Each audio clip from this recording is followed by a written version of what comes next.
Hi friends, എല്ലാ കൂട്ടുകാർക്കും nest ആഡിയോസിൻ്റെ പുതിയൊരു വീഡിയോയിലേക്ക് സ്വാഗതം. അപ്പോൾ ഇന്ന് നമ്മൾ പരിചയപ്പെടുത്തുന്ന ഒരു 5.1 ആംപ്ലിഫയർ ആണ്. ഇത് നമ്മൾ റിമോട്ട് കിറ്റ് ഉപയോഗിച്ച് ചെയ്തെടുത്തൊരു 5.1 ആംപ്ലിഫയർ ആണ്. ഇതിൻ്റെ ഫ്രണ്ട് പാനൽ നമ്മൾ ചെയ്തിരിക്കുന്നത് ബ്ലാക്ക് ആൻഡ് ഗ്ലോസിയിലാണ്. ഫ്രണ്ട് പാനൽ അക്ലിക് പാനലായിട്ട് തന്നെയാണ് വരുന്നത്. അപ്പോൾ ഇതാണ് ഇതിൻ്റെ ഫ്രണ്ട് ലുക്ക് വരുന്നത്.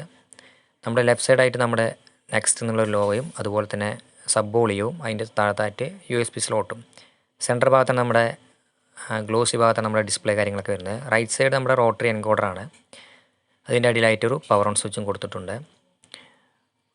അത്യാവശ്യം കുഴപ്പമില്ലാത്ത രീതിയിലാണ് നമ്മൾ ആംപ്ലിഫയർ ചെയ്തെടുക്കുന്നത്. അധികം എഴുത്തോ കാര്യങ്ങളൊന്നും കൊടുക്കാതെ ഒരു സ്റ്റാൻഡേർഡായ ലെവലിൽ തന്നെയാണ് ഇതിൻ്റെ ഫ്രണ്ട് പാനൽ ചെയ്തിരിക്കുന്നത്. അപ്പോൾ ഇതൊരു DTEC ക്യാബിനറ്റാണിത്. GTEC ക്യാബിനറ്റ് ആയതുകൊണ്ട് തന്നെ ഇതിന് 18 ഇഞ്ചാണ് ലെങ്ത്ത് വരുന്നത്. ഫ്രണ്ട്സ്, നമുക്ക് ഈ ആംപ്ലിഫയർ 2.1 ആംപ്ലിഫയർ ആയിട്ടായിരുന്നു കിട്ടിയിരുന്നത്. ഇതാണ് അപ്പോൾ അതിൻ്റെ ഫ്രണ്ട് പാനൽ കാര്യങ്ങളൊക്കെ വന്നിരുന്നത്. ഇത് നമുക്ക് കസ്റ്റമർ 5.1 ആംപ്ലിഫയർ ആക്കാൻ വേണ്ടി നമുക്ക് തന്നതായിരുന്നു. അപ്പോൾ ഈ ആംപ്ലിഫയർ നമ്മുടെ കയ്യിൽ കിട്ടുമ്പോൾ ഇങ്ങനെയായിരുന്നു ഇതിൻ്റെ അവസ്ഥ. ഇതൊരു 2.1 ആംപ്ലിഫയർ ആയിരുന്നു. അപ്പോൾ വയറിങ് കാര്യങ്ങളും ട്രാൻസ്ഫോമറും കാര്യങ്ങളൊക്കെ ഈ രീതിയിലായിരുന്നു ഇത് കിടക്കുന്നുണ്ടായിരുന്നത്. അത് നമ്മൾ മാറ്റി പൊളിച്ച് നമ്മൾ കസ്റ്റമറിൻ്റെ താല്പര്യപ്രകാരം നമ്മളിത് 5.1ലേക്ക് കൺവേർട്ട് ചെയ്തെടുക്കുകയാണ് ചെയ്തത്. ഇതിന്ന് നമുക്ക് ഉപയോഗിക്കാൻ പറ്റിയ ബോർഡുകളും ട്രാൻസ്ഫോമറും കാര്യങ്ങളൊക്കെ ഉപയോഗിച്ചിട്ടാണ് നമ്മളിത് 5.1 ആംപ്ലിഫയർ ആക്കി ചെയ്യുന്നത്. അപ്പോൾ ഫ്രണ്ട്സ്, ഇതാണ് ജംടെക്കിൻ്റെ റിമോട്ട് കിറ്റാണ് നമ്മളിതിൽ ഉപയോഗിച്ചിരിക്കുന്നത്. അപ്പോൾ അതിൻ്റെ റിമോട്ടാണിത്. അത്യാവശ്യം കുഴപ്പമില്ലാത്ത നല്ലൊരു ബിൽഡ് ക്വാളിറ്റിയുള്ള റിമോട്ട് തന്നെയാണിത്. ഇതിൽ നമുക്ക് ആഡിയോ റഷ് ബോക്സും അതുപോലെ തന്നെ ഫ്യൂടെക്കിൻ്റെ FT003 ഡീകോഡിംഗ് കിറ്റ് നമുക്കിതിൽ മെർജ് ചെയ്ത് ഉപയോഗിക്കാൻ സാധിക്കും. അപ്പോൾ ഇതിൽ ഇൻബിൽട്ട് USB അതുപോലെ തന്നെ ബ്ലൂടൂത്ത് കാര്യങ്ങളൊക്കെ ഉണ്ട്. ഇനി നമുക്കിതിൻ്റെ ആംപ്ലിഫയർ ഉപയോഗിച്ച ബോർഡുകൾ കാര്യങ്ങളൊക്കെ നോക്കാം. ഫ്രണ്ട്സ്, നമ്മൾ വയറിങ് കാര്യങ്ങളൊക്കെ അത്യാവശ്യം നീറ്റ്നെസ്സോടെ ഇതിനാണ് ചെയ്തിരിക്കുന്നത്.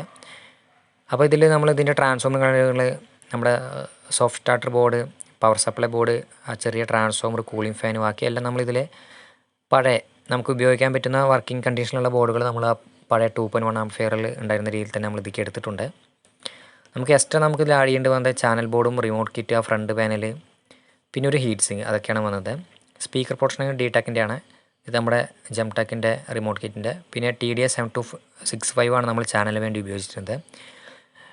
മഹാരാജ 4 ട്രാൻസിസ്റ്റർ മോണോ ബോർഡാണ് സബിന് വേണ്ടിയിട്ടുള്ളത്. അതും നമ്മുടെ ഇതിലുണ്ടായിരുന്ന ബോർഡ് തന്നെയായിരുന്നു. ഇതിനൊക്കെ പുറമെ നമ്മളിതിലൊരു ഹെവിയായ തിക്കുള്ള നല്ലൊരു ഹീറ്റ് സിങ്ക് നമ്മളിതിൽ സെറ്റ് ചെയ്തെടുത്തിട്ടുണ്ട് നമ്മുടെ കൂളിംഗ് പർപ്പസിന് വേണ്ടിയിട്ട്. പിന്നെ ഒരു കൂളിംഗ് ഫാനും നമ്മൾ അതിൽ അഡീഷണലായിട്ട് ആഡ് ചെയ്ത് കൊടുത്തിട്ടുണ്ട്. അപ്പോൾ അത്യാവശ്യം കുഴപ്പമില്ലാത്ത രീതിയിൽ തന്നെ നമ്മൾ ഈ ആംപ്ലിഫയർ നമ്മൾ റീവർക്ക് ചെയ്തെടുത്തിട്ടുണ്ട്. അപ്പോൾ നമ്മുടെ ഇവിടെ ആയിട്ടാണ് നമ്മുടെ ആംപ്ലിഫയറിൻ്റെ ഡിസ്പ്ലേയും നമ്മുടെ വ്യൂ മീറ്ററും സബ് വോളിയത്തിനും കാര്യങ്ങളൊക്കെ നമ്മൾ സെറ്റ് ചെയ്തെടുത്തിട്ടുണ്ട് പാനലിൽ സെറ്റ് ചെയ്യുന്നത്. അപ്പോൾ അത്യാവശ്യം കുഴപ്പമില്ലാത്ത രീതിയിലാണ് ചെയ്തിരുന്നത്.